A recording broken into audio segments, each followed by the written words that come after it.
On the 8th of December 2019, at approximately 1 a.m, a private jet carrying Jared Higgins, known globally at this point as WRLD, was landing at Midway International Airport in Chicago. Juice at this stage of his life had reached extraordinary heights in record speed, going from a fairly unknown SoundCloud artist to having multiple platinum songs and albums within 2 years. They were arriving in his hometown Chicago to celebrate his 21st birthday, but something tragic would occur upon the plane's landing. Due to intel of drugs and guns on the aircraft, police had arrived at the airport, ready to search the Gulfstream and its passengers, but during this procedure, Juice began to have a seizure, one so violent he wasn't able to be saved, because at 3:14 a.m, Jared Higgins was sadly pronounced dead. And turn to the sudden and shocking death of rap star Juice WRLD. The 21-year-old, who was named Billboard's Best New Artist this year, suffered a medical emergency at Chicago's Midway Airport. This morning, so many questions as to how a seemingly healthy 21-year-old could die so unexpectedly. The toxicology report would reveal that his seizure was far from a random, unlikely and unpredictable experience. Juice WRLD was a ticking time bomb. He had been taking a significantly unhealthy amount of drugs over a long period of time, until the point his body could no longer maintain itself. But this didn't come as a surprise to his fans or anyone who really took the time out to seriously take in his music. Juice had constantly rapped lyrics alluding to his struggles with drugs, and those around him had started to notice his habits turning deadly. And then we're really that tour was a big realization of how many pills he was actually doing, because people don't realize he would do pills, but it wasn't that many at first when we were first starting to hang out. But then towards the end it was a lot. Right. The last few months there where I'm like, this is starting to get out of control. But how at only 21 years of age does this happen to someone? How could such a deadly addiction take over his body in a seemingly short amount of time? And the question that played on my mind, and I assume many others, is why this happened despite no obvious trauma. He was raised in the suburbs, went to a relatively good school, and had all the talent to take over the world with his music. But this still happened. I wanted to understand why. I wanted to dissect his mind and try my best to understand his psychology. And what I found is that, in my opinion, Juice WRLD didn't stand a chance. All my life, I've had ADD, so my mom has been putting me on Vyvanse and Adderall. That shit damn near ruined my childhood a little bit. He had therapy because he had impulsive behavior, so. He definitely had depression and stuff like that, and he would use drugs and not cope with things the right way, and use drugs to cope with things. I'm not necessarily the most joyful person in the world, but that's one thing that does make me happy, making music. How do you do knowing that it can kill you right away? I feel like in today's society, the oxygen we breathe could kill us. Hearing that music at such a young age, nigga, I was trying to sip lean in 6th grade.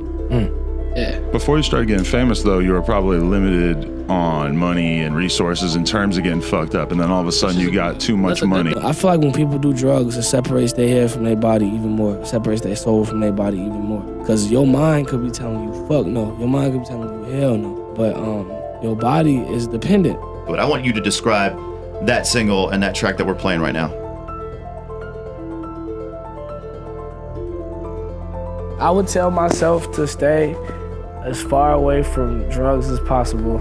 So nobody heard this song and wanted to talk to him or something? It's yo, are you okay, man?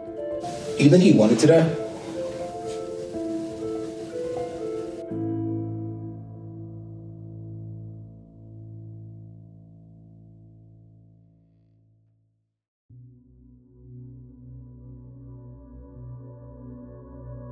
It's crucial for us to understand who Jared Higgins was before he was Juice WRLD, before the drugs, before the pain.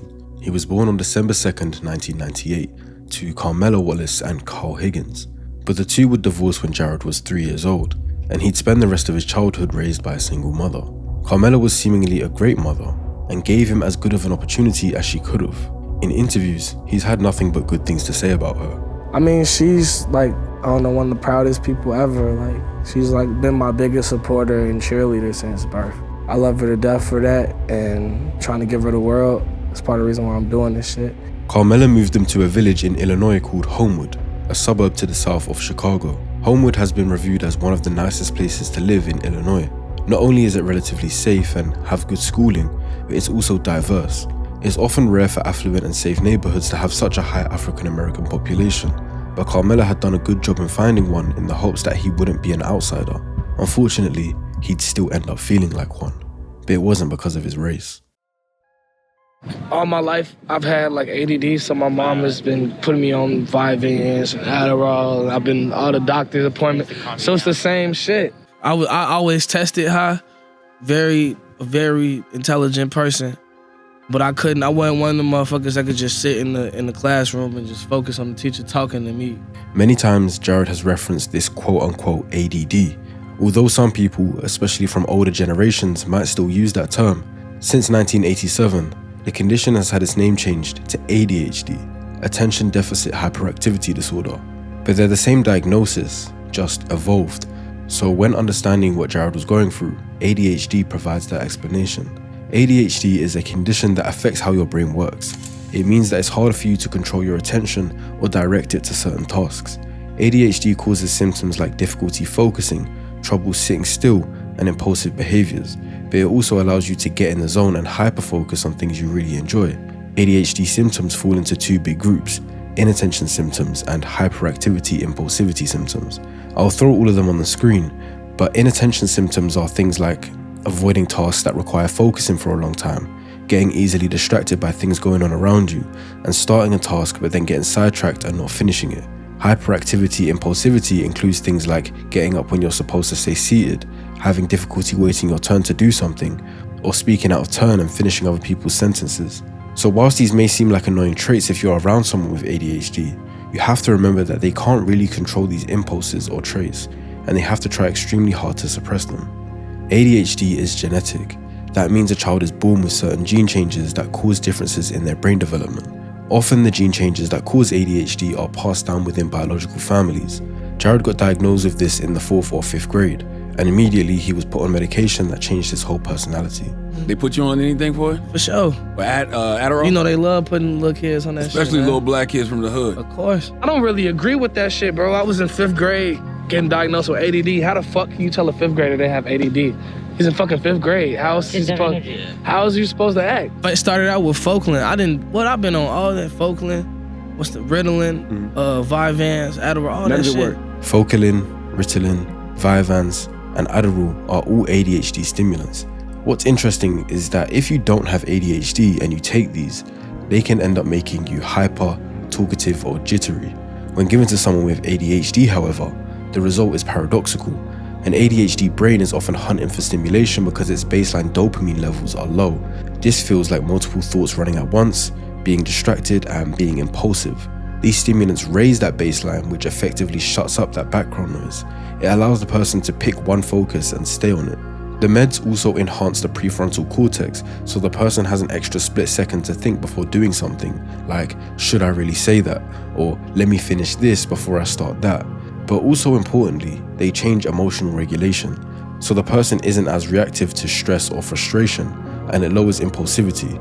Impulsivity was a big part of Jared's ADHD, based on how Carmela described him. In high school, he had therapy because he had impulsive behavior, so I had him see a psychologist. But back then, when he was 15, what were you seeing that concerned you as a mom? Impulsiveness. It was just that self-control that he just didn't have. But the issue with this medication is that when given the wrong dosage or type, it can make you feel docile and sort of empty, like you have no personality. This happened to Jared, and within a year of being put on the meds, he voluntarily stopped taking them. How did you start taking it? I really stopped taking it on my own, even before my mama knew. She used to pack it with my breakfast, and then she'd have my pills wrapped up, and then I'm supposed to take them after I eat. I used to just throw them away. When was that, like 5th, 6th grade?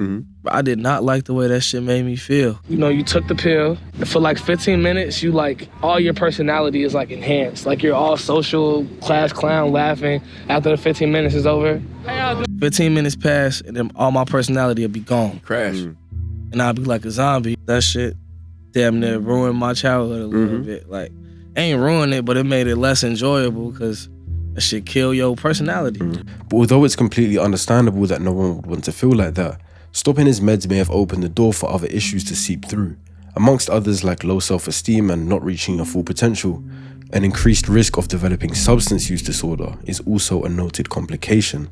ADHD is fundamentally a dopamine insufficiency problem. The brain's reward circuitry doesn't fire at baseline the way a neurotypical brain does. Substances like opioids, alcohol, and stimulants flood the dopamine system artificially. For someone with ADHD, that hit temporarily corrects a chronic neurological deficit. The brain recognizes it as a relief, which makes the reinforcement loop significantly stronger than it would for someone without ADHD. One of the core ADHD traits is weakened impulse control, specifically the ability to pause between urge and action. The same deficit that makes it hard to sit still in class makes it harder to stop at just one pill or to not reach for a substance when emotionally dysregulated. ADHD brains tend to experience emotions more intensely and have less capacity to regulate them. Substances are an immediately effective regulation tool. People with unmanaged ADHD often start using substances earlier because they're already dysregulated and seeking relief before they have the maturity or resources to find healthier outlets. Earlier onset significantly increases the likelihood of substance dependency developing, and Jared was in the 4th grade. A big misconception I've seen around is Juice had to take meds like Adderall and Vyvanse, so that made him susceptible to drug use. And whilst that might seem like it makes some sort of sense as a passing comment, it's completely wrong, and actually the evidence would suggest the opposite. Studies consistently show that children with ADHD who receive appropriate stimulant medication treatment during childhood actually have a lower risk of developing substance use disorders later, not higher. The science logic is that properly managed ADHD, where the dopamine dysregulation is being addressed, reduces the neurological pressure to self-medicate. So ironically, what Jared says in that Breakfast Club interview provides us with extremely telling evidence that his decision to go against his order to take his meds in the 5th or 6th grade would have increased his likelihood of falling into substance abuse. You might be thinking, yeah, this sounds good in theory, but how is a kid in 6th grade going to start using substances? But unfortunately, that's exactly what would start happening.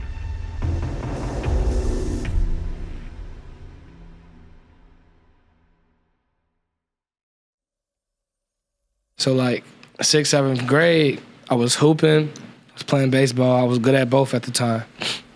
But I was also like freestyling and I was really into music. Like I used to damn near worship this shit, like I was into music so much. So my family putting me on all this different music, Future, Gucci, all these niggas talking about drugs. At around 11 years old, an impulsive Jared had fallen into exactly what Carmela feared. She had already tried to prevent him listening to hip-hop as a kid, maybe just because of her taste, but perhaps because of the bad influences it contains. Whether violent crime, sleeping with lots of women, or selling drugs, hip-hop has a tendency to glorify certain degenerate activities. This can make easily influenced listeners aspire to pursue these activities, and one of them, for certain rappers, was drug use. You can't help but ignore how fun or how interesting, at least, they're making Xans and Lean and all this shit sound. Yeah, bro. Like, when I heard Future, the first song I ever heard by Future was Ain't No Way Around It. The second song I've ever heard by Future, Dirty Sprite. Like, off the first Dirty Sprite mixtape. Mm-hmm. And that shit had me wanting to sip Lean at like 11, 12 years old, bro. Yeah. Jared says the song Dirty Sprite by Future was the catalyst for the Juice WRLD we'd later know. And looking at the lyrics of that song, it amazes me how something so degenerate and deadly can be portrayed in such an attractive way. Future starts out the song by shouting out Pimp C, DJ Screw, and Big Hawk. These were all figures of hip-hop who popularized a certain drink. Lean is the combination of prescription-strength cough syrup containing codeine and promethazine, a soft drink such as Sprite, and sometimes candy. Both Pimp C and DJ Screw had died from complications related to it, yet Future still proceeds to glorify it in this song. He states he drinks Lean for breakfast, that it's his favorite drink and it tastes like Kool-Aid, that he can't get enough of it and he's willing to drink it until he overdoses. Somehow, someway, after getting inspired, Jared was able to get his hands on it, despite it being relatively expensive, especially for someone his age. Lean isn't used with regular off-the-shelf cough medicine.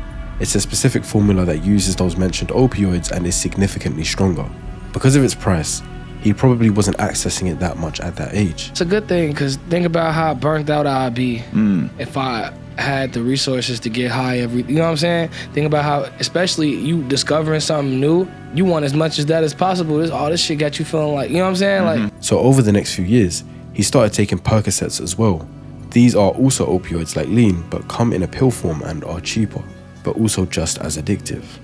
Coming from somebody that's in that shit, for the niggas that's really doing it, it wasn't because of a trend. Like, motherfuckers is really addicted out here. Like, it wasn't because of, like, for example, my freshman year, I ran into some Percocets my freshman year, 14, 15 years old, 13, 14, whatever the fuck the age. I ran into some Percocets my freshman year. In the hood and shit, niggas don't know that it's an opiate. But then after a while, you drink so much, then they want to take perks. Yeah. Then they want to start taking Percocets. And then they don't know why they like the perks, and now they're addicted to perks. He also started taking Xanax, which aren't opioids but cause a similar effect of sedation, anxiety relief, and muscle relaxation. How much and how often he was taking these drugs during his early teenage years is information I don't have. But one thing for sure is by taking them regularly, he was setting himself up for addiction. It's crazy that this was primarily being fueled because the rap music he was listening to made him curious. But this is actually one of the more common reasons drugs like lean get desired and addicted to. And you have really good-looking rappers who's got all the honeys, who's got all the girls, you know, and he's drinking this. He's always got a white styrofoam cup in his hand, and he's on this. Then maybe if I do that, I'll get the honeys, I'll get the Lambo, I'll get the Maserati, you know, things of that nature. They're making that association even if that association is not really real. Then on top of being seen as cool, it allegedly tastes nice, making you feel euphoric and carefree, and it spikes your dopamine, all catalysts for you to get addicted. Jared then had to go through high school like this, frequently high, but at the same time he was honing his real craft, freestyling. Who is this? Hey. You exist? Nah, not to me. I'm R. Kelly, nigga. You can get the piss. Ooh, hey, Caleb. Signs like you deaf or something. That's okay. I be on the beat, spitting fast like Crystal left or something. Really is nothing. Making assumptions is nothing. Make you gonna put you in the oven for no reason or something. I'm the best at it. Yes, I'm the best at it. I got some bad habits. Topic-wise, you talk about drugs a lot. When and what situations do you do them? When I was experimenting with stuff, I was wild. It was random. Not condoning this or nothing. I used to walk through high school like that, in the studios like that. I just like the feeling of it, you know? He started uploading his music to SoundCloud under the name Juice the Kid. But 2 years passed and he hadn't found success. And it was time to apply for college, one place he didn't want to attend. He actually describes this as the lowest point of his life. Lowest point I was at was when it felt like my music wasn't going to where I wanted it to go, and my grades were fucked up in high school, and it was time for colleges to start looking at motherfuckers. I'd be sitting in my room just going crazy over this shit. He eventually changed his name to Juice WRLD and kept trying to succeed in music. But obviously, the one thing he didn't mention in this answer is how much the drugs would have been ruining him. Before we get into that, this video is sponsored by Luma AI. So you know how with most AI image tools, half the battle is actually figuring out how to phrase the prompt. Like you spend more time trying to speak to the AI than actually creating anything. It gives you back an image that's still far from what you wanted. Luma's new model, Uni 1, kind of fixes that. Instead of just taking your words and spitting out an image, it actually reasons through what you're trying to make first. So you can give it a proper brief, like a detailed scene, a structured layout, and a sequence of images, and it gets it. First time. They've also just released an API, which means that you can now plug AI-generated videos directly into your own apps, workflows, and creative tools, so it's not just for personal use anymore.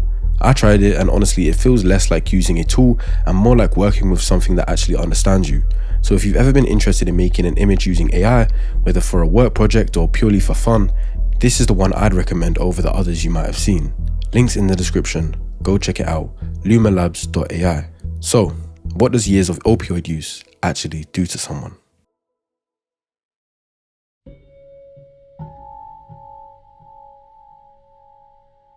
Jared's opioid use is the primary factor for why he isn't here today. But understanding how it captured him is crucial for also understanding how this stopped being as much of a choice and more of a possession over him. Opioid use disorder, or OUD, is a specific substance use disorder where an ongoing pattern of opioid use affects your health and quality of life.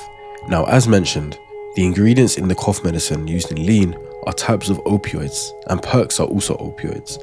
A doctor might prescribe opioids for a certain issue or pain, but a primary feature of them is that they also cause your body to produce dopamine and endorphins.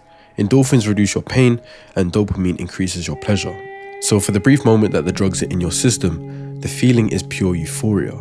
And when it wears off, the reality of life sets back in and you crave that hit again. Opioid use disorder occurs when you have an overpowering drive to use opioids despite their risks. The main risk is building up a tolerance, causing you to take a higher quantity to the point where your body can't handle them, or getting to a point where you get such bad withdrawal symptoms that it physically pains you to try and stop. I was going through lean withdrawals, Oh, that's... And I fucking, like, I was in the bed and I shit the bed. I shit the bed. You run off bad when you stop doing that shit, bro. That's You crazy. run off. One of my favorite videos ever made regarding addiction is on YouTube titled Nuggets. You have the bird character thing and it's just wandering through life and it sees a golden nugget. The first time it walks past it but gets curious. The second time he runs into it, he bites on the curiosity and tries it. This gets him super high and he flies and it's amazing. Then he lands and he continues through life, taking the nugget at every opportunity. He then gets to the point where he's actively running to find the next nugget. All the while he's taking them, the world around him when he's not on the high is starting to get darker. His body is starting to get weaker, and it gets to a point where he's no longer taking them to feel high, he's taking them so he can feel normal again, just to reach baseline. Eventually it consumes him too much, and by the end, he can't even muster up the energy to try the next one. This is very realistic for serious addiction. Our brains are amazing and complex, but also a bit too logical. They don't apply context, they only care about efficiency and survival. The basis of that is dopamine, something the brain wants a lot of, and wants it without difficulty. There's an explanation of dopamine I heard from entrepreneur Alex Becker years ago that made it really easy to understand. Think of the dopamine system as zeros and ones. Zeros are the work and effort needed before getting the dopamine. Ones are the release of dopamine and how much gets released. So for example, let's say making this video, the weeks of research, the scripting, the editing, the thumbnail making 2 different versions for YouTube and Patreon, there's a lot of zeros, and the amount of ones might depend on how nice you guys are in the comments and how many views this video gets. But if I go on the PS5 and start playing a game and winning, the effort to go on the PS5 is barely any zeros.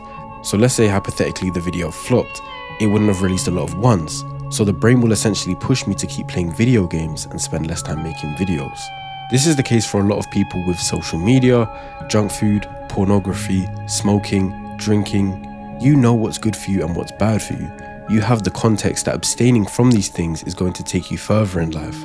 But your brain has no context and keeps trying to get you to pursue those things to get the easy hit of dopamine. So unless you implement discipline and adjust your environment so addiction is less accessible, it will do what it did to the bird. It will make normal life seem dark and depressing and keep you chasing those nuggets. So now imagine that, but on an even stronger level with Jared's opioid addiction. I feel like when people do drugs, it separates their head from their body even more. It separates their soul from their body even more. Because your mind could be telling you, fuck no. Your mind could be telling you, hell no. But your body is dependent. Tear you apart. It's a battle between the mind and the flesh. Yeah, exactly. It could tear you apart, fucking with that shit. So you couldn't function without it? I couldn't function without it. Like, I had to drink lean every day. I had to pop pills. I had to do this shit to eat food, to like, I say a lot of times, like, I used to really be in rooms and I wasn't there because mentally my brain is somewhere else. How do you do lean knowing that it's like it can kill you right away? Like, I mean, I feel like in today's society, the oxygen we breathe could kill us. Like, it depends on your usage, bro. Like, some people could drink casually, sip casually all their lives and be perfectly okay. But you have those people that take it to the extreme. We ain't thinking about the drugs we taking and we just taking them. We ain't thinking twice about that shit. We coming up from nothing. This some shit we done, what we was doing back when we was fucked up and broke just to maintain. It's crazy because a lot of people try to understand, but they don't go through it, so they don't get it. That going through that shit alone, man, you will be thinking shit you never thought you would have thought in your life.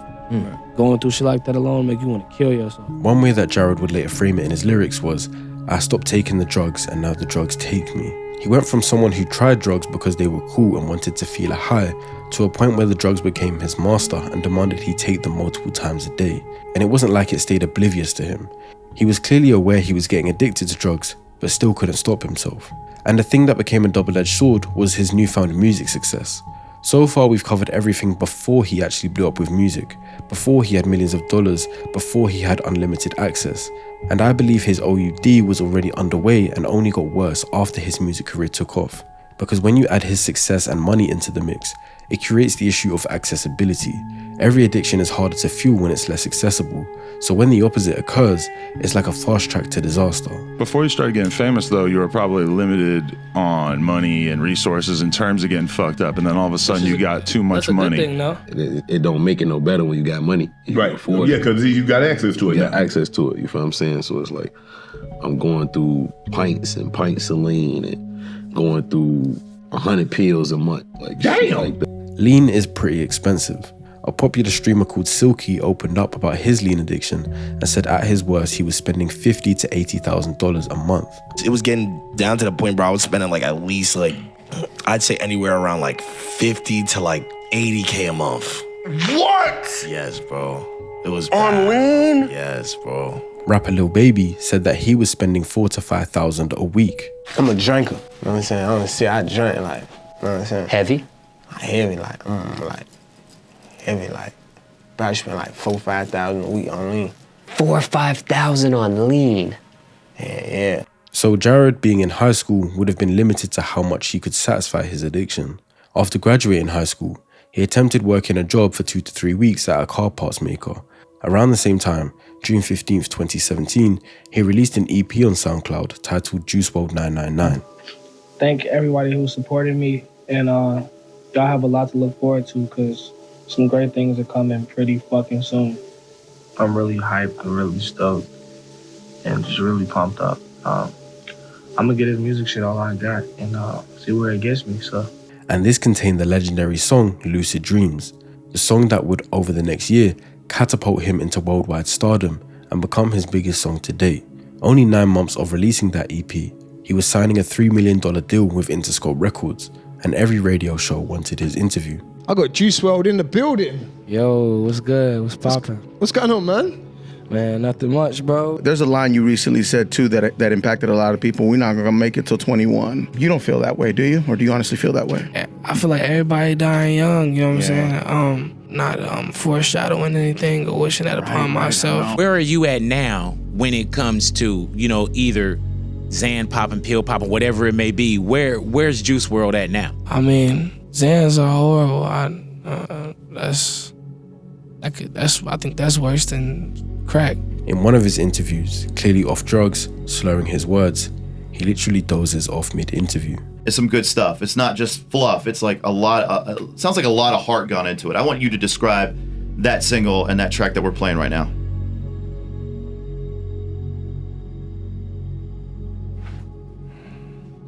Him dozing off was due to those opioids in his system, giving him that high euphoric feeling, but because of the increasing amount he was taking, it was causing him to do things like this. When you correlate the timelines, this pre-existing but expensive addiction, newfound success, and then millions of dollars, I can only assume his consumption was increasing like crazy. He was also constantly on the move, for interviews, for recording, for traveling. He said he hadn't slept for days. Poppin'. Everything, brother. How you feeling? Man, I haven't been sleeping like 3-4 days. This is important because the hectic lifestyle would have stressed him out, but instead of feeling that stress and asking his team to slow down, he could just pop perks or sip lean and not have to feel it as much. The whole mix, how everything hit him all at once, because like once you start getting so much money, you could start doing so many things, and so many things start coming at you at one time, you feel me? So it's like, how do you even know how to control some shit like that? But Juice wasn't just running from stress and work. I believe he was running from something much deeper.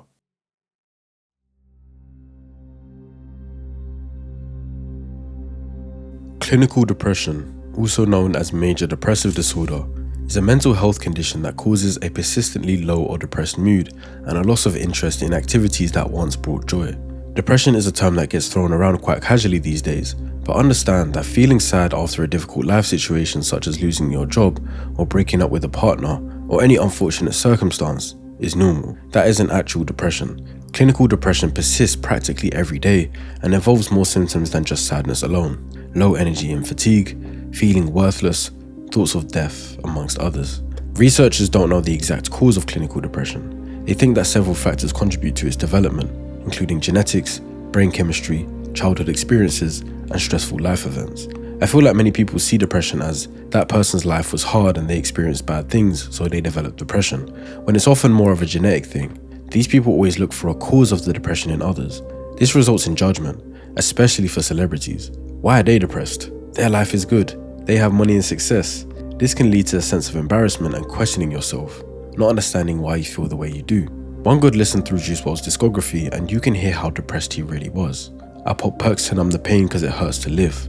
I gotta admit myself, I'm on these drugs, feel like I can't save myself.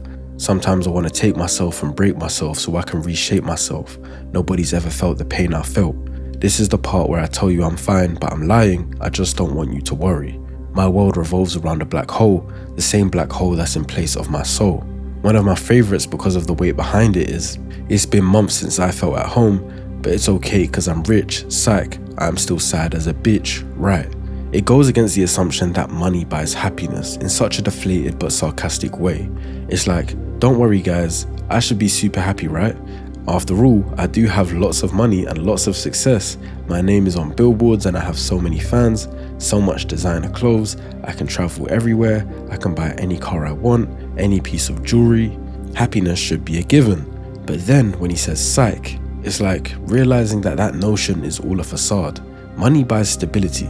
It buys a sense of freedom from the frequent struggles of the working class, such as rent and bills and childcare, etc. It allows you to have experiences you might have not had without it, sure, but you can't buy a ticket to happiness. Not to get too spiritual on you guys because this is a psychology video, but happiness, in my opinion, comes from contentment. Contentment is essentially the ability to find peace regardless of your situation. You feel the same way internally whether you have something you desire or not. As soon as you try to place your happiness or peace on something external or materialistic, you lose the game and end up on a never-ending chase. When I'm rich, I'll be at peace. When I get my dream car, I'll be happy.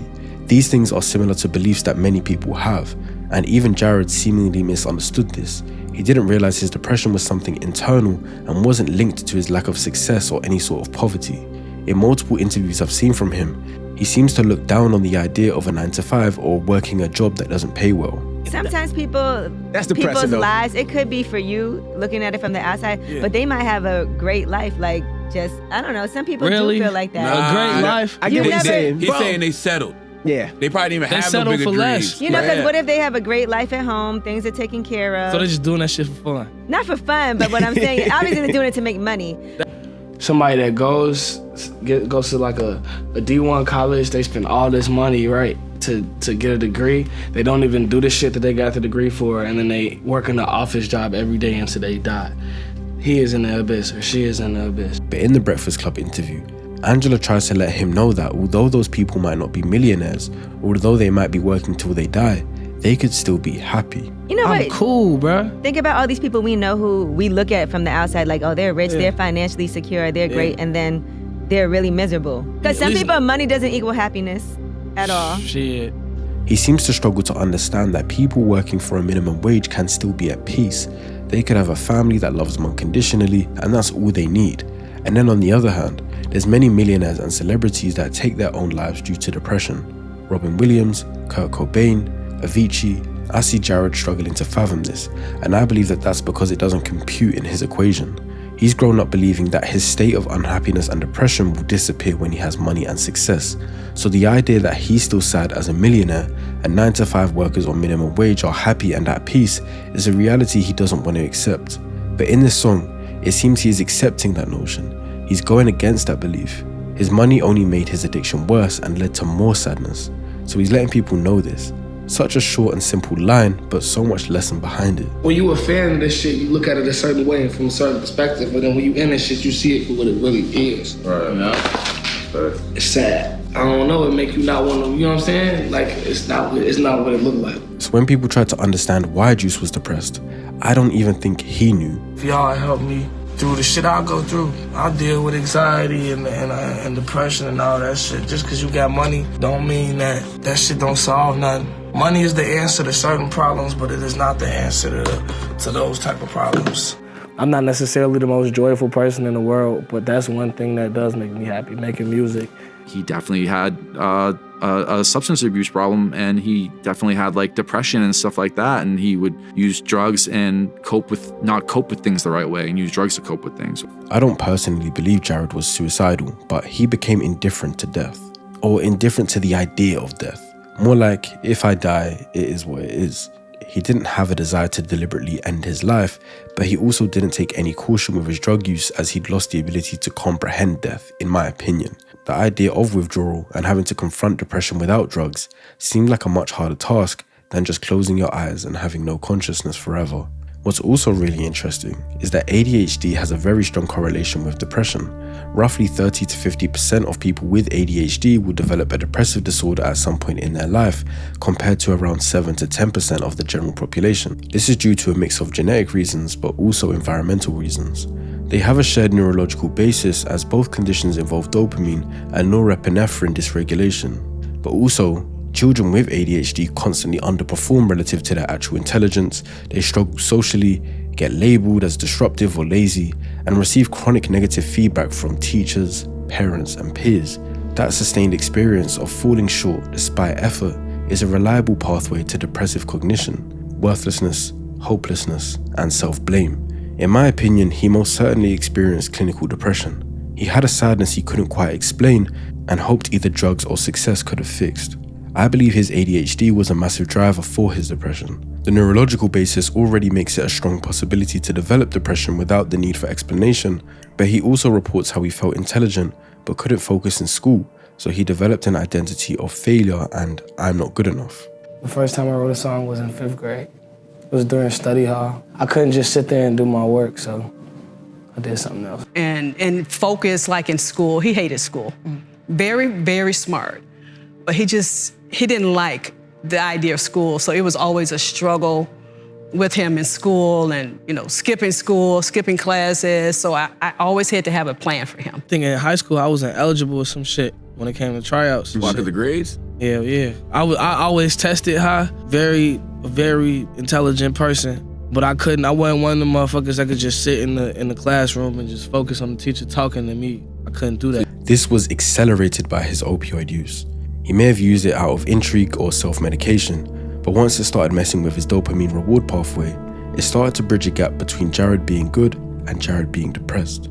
The more drugs he took, the more depressed he became without them, so the more he felt like he needed them, and that cycle continued. Just like the bird, his world got darker and darker.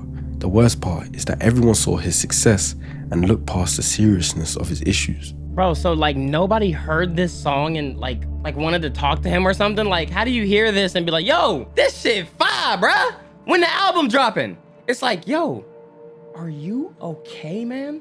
Like, hold on, just stop for a second. Let's just take a break. Let's just go somewhere. Juice actually acknowledged this in his music, pointing out how it was a mix of both him downplaying his issues, but also people not noticing. This is the part where I tell you I'm fine, but I'm lying. I just don't want you to worry. This is the part where I take all my feelings and hide them because I don't want nobody to hurt me. They tell me they care. They're just in love with the music, so they'll never know about the pain I go through. Everyone is happy to sit around listening to him talking about depressing subjects as long as it sounds good. He needed real accountability and people campaigning to put down the drugs rather than monetizing it. But this is due to a lack of education around these subjects. Everyone is happy to get surface level around topics like anxiety and depression, but going deeper is something only a certain few do. I think YouTuber Sean C put it best. Why is it that people are so drawn to 3 and 4 minute songs about depression and love and mental stress and anxiety, but aren't drawn towards, think pieces about the subject and aren't drawn towards deep dives into what these things actually mean and how they can affect you? There did eventually become a point where people around him did try to step in, but it might have been too late.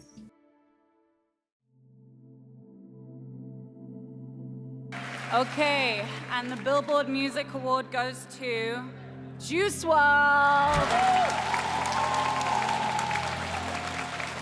Wow. It's crazy all the stuff that could happen in a year. Juice WRLD in 2019 was a global star. In March, he'd released his album Death Race for Love. Despite mixed reviews from critics, the album was commercially as successful as it could have been, debuting at #1 on the Billboard 200. During this time, he'd been in a relationship with Ali Lottie. She was about 6 years older than Jared, and he was super in love with her during their time together. So much so that he vowed to stop taking lean for her as she was concerned. "Bae, I'm sorry I be tweaking. You've put up with more than people know. I know I be scaring you. Fuck codeine, I'm done. I love you and I'm letting it be known publicly that shit ain't fucking up the real love I found. Learn from this, everyone. Addiction kills all, but you can overcome." This was backed up by his videographer and assistant Chris Long, who said Ali banned lean from the house. But after a while, his girlfriend really wanted him to stop. And it's like, it's good. If she was like, bringing the hammer down on that. Like, I don't want him doing lean at all. And like, she didn't want him like mixing the drugs. That was the problem. You know, so the consumption of lean went down a lot. Not allowed anymore in this house or anything, so that's the reason why But despite the public claims and declaration of love, quitting an addiction that strong isn't so simple. Willpower alone almost never prevails.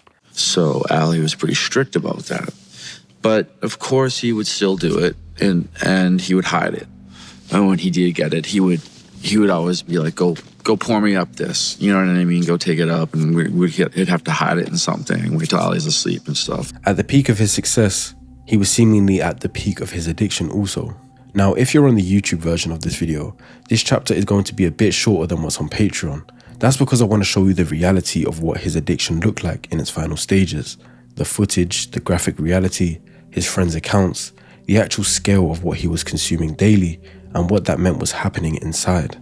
I think you need to see it to truly understand how we got to December 8th. But that content will get this video restricted, which means a lot of people who will need to hear this story simply won't find it. So on YouTube, I'm going to do my best to give you the full picture without the visuals and without the full explanation. If you want the uncut version, the Patreon link is in the description. But if not, here's what you do need to know. Jared's drug consumption got so bad, his closest members had to do an intervention and book him into rehab. And Pete pulled him aside, kind of did the same thing, pulled him in a room and talked to him. And that's when it was decided that like, you're gonna go to rehab. Rehab had to be booked in because he was simply consuming an amount that went from he should stop taking drugs because they aren't good for him to if he doesn't stop and go to rehab, he won't see another year. When addiction gets to a serious level, you consume or indulge purely out of automation rather than the genuine desire to do so. From the evidence I've seen, Jared genuinely got to the point where he was consuming a large amount on autopilot. Unbeknownst to a lot of people, opioids actually have a relatively low euphoric ceiling, meaning that taking a lot doesn't actually give you a bigger high. It just means more side effects and more risk. But because of his super high tolerance, he had to consume that much just to get the same feeling he did taking one back in the day. And of course, the body is only able to handle so much. Jared knew the dangers of what he was doing. He wasn't oblivious. In his song Righteous, he says, "We may die this evening, coughing, wheezing, bleeding." In many of his interviews, he made it clear that he knows these drugs are deadly, just like Future did in his music by acknowledging those who passed away from opioid-related issues. But he was simply too far gone. Rehab was the only option, and as mentioned, it was booked in for the latter half of December. Fellow Chicago rapper G Herbo details what rehab is like when addicted to opioids. It was like a 7-8 day process. You get out, they flush all everything out your system. You on IV, so you don't got to go through the withdrawals. That's another thing. Like when you drinking lean and popping pills and perks and all that shit. The withdrawals worse than it's worse than anything in the world. You don't even want to feel it. Carmela claimed his consumption had gone down and believed he'd actually stopped lean entirely. You said that before his passing, he told you that he made the decision to get professional help. Mm-hmm. He did. Was he ready to go to rehab? He sounded like it. He wasn't doing the lean anymore. I could tell there was a difference in him, that he wasn't doing the lean.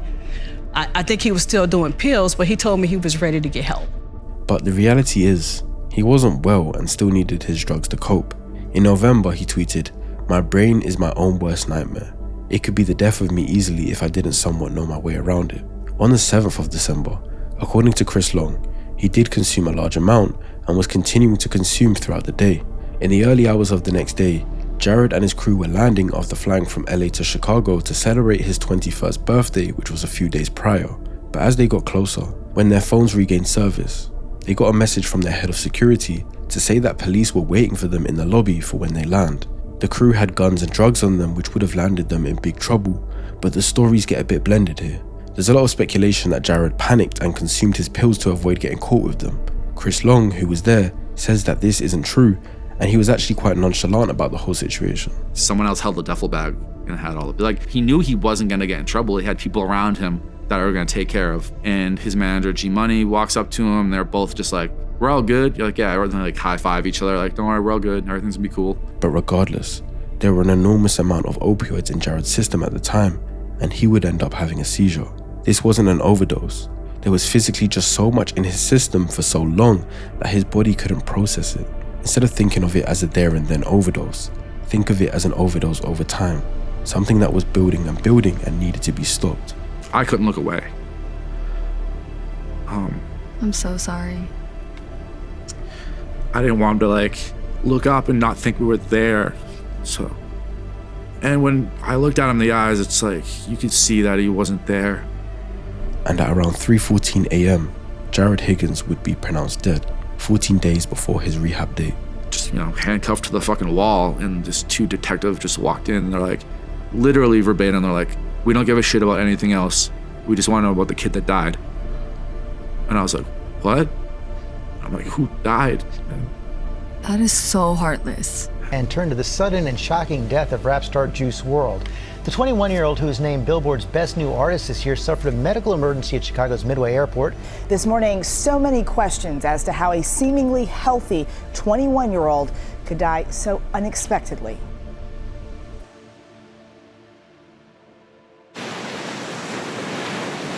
Where am I at? I'm in paradise. I'm actually FaceTiming, not FaceTiming, I'm slow. I'm on Instagram Live from heaven. I don't think Jared wanted this outcome. Like I said, I don't think he literally considered ending his own life, but I do think he'd become indifferent with the idea of death. He wasn't going to press the button, but if coincidentally it ended, that prospect didn't fear him. He was so low, but still willing to go through the motions as long as he had his drugs and his high, which wasn't even really a high anymore, just an attempt at reaching his old baseline. The reality is, Jared didn't die for one reason. It was the genetic predisposition to ADHD and potentially depression, mixed with the wrong influence, mixed with addiction, mixed with fame and money, a powerful train on its way to death, and would have taken a huge effort for him to turn things around. This one was a tough one to make, and I appreciate you taking out the time to watch this. And if anything, I hope there were some valuable lessons scattered around somewhere. If you ever need help, please don't bottle it in and hide it. Addiction thrives in darkness and struggles in light. I've been Jay Wisdom, and until next time.